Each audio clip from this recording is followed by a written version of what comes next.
কুয়াশাচ্ছন্ন মাজারের মিনারগুলো আবছা দেখা যাচ্ছে। রাফি তার ক্যামেরা ট্রাইপডে সেট করছে। আতিক পাশে দাঁড়িয়ে মাজারের গাম্ভীর্য দেখছে। আতিক প্রশ্ন করে, ভাইয়া, এই মাজারটা কত পুরনো?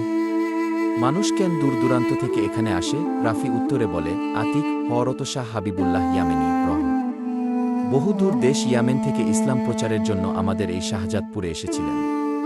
তার এই পবিত্র স্থানটি আমাদের রতনকান্দি আর পুরো হাবিবুল্লাহ নগরের জন্য এক পরম আশীর্বাদ। কি বিকেলের আলোয় রাফি আর আতিক মাজারের ভেতর প্রবেশ করে। সেখানে বয়স্ক খাদেম চাচার সাথে তাদের দেখা হয়। রাফি ক্যামেরা অন করে খাদেম চাচার সাক্ষাৎকার নিতে শুরু করে।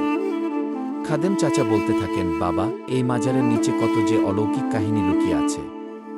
শোনা যায়, শাহ হাবিবুল্লাহ ইয়ামেনী যখন এখানে এসেছিলেন তখন এই এলাকা ছিল ঘন জঙ্গল।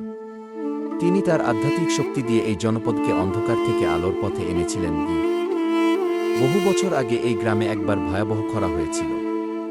বিল শুকিয়ে কাঠ হয়ে গিয়েছিল। ফসল নষ্ট হয়ে যাচ্ছিল চারদিকে।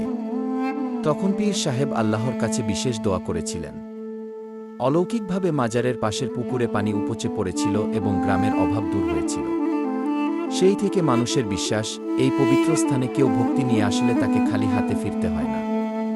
সন্ধ্যায় মাজারের চারপাশে মোমবাতি আর আগরবাতি জ্বালানো হয়েছে। এক অদ্ভুত শান্ত পরিবেশ বিরাজ করছে। আতিক অভিভূত হয়ে বলে, ভাইয়া, এখানকার পরিবেশটা এত শান্ত যে মনটা ভরে যায়। রাফি সায় দিয়ে বলে, ঠিক বলেছিস আতিক। ইতিহাস শুধু বইয়ে থাকে না, আমাদের ঘরের পাশের এই মাজারগুলোও এক একটা জ্যান্ত ইতিহাস। আজ আমি আমার ভিডিওর মাধ্যমে সারা বিশ্বকে জানাব আমাদের রতনকান্দি আর শাহ হাবিবুল্লাহ ইয়ামেনী এর এই পবিত্র স্থানের কথা। প্রিয় দর্শক, শাহজাদপুরের এই রতনকান্দি গ্রাম কেবল প্রকৃতির সৌন্দর্যে নয়, বরং আধ্যাত্মিক সম্পদেও ভরপুর। শাহ হাবিবুল্লাহ ইয়ামেনী এর এই মাজার আমাদের শান্তি আর ঐক্যের প্রতীক।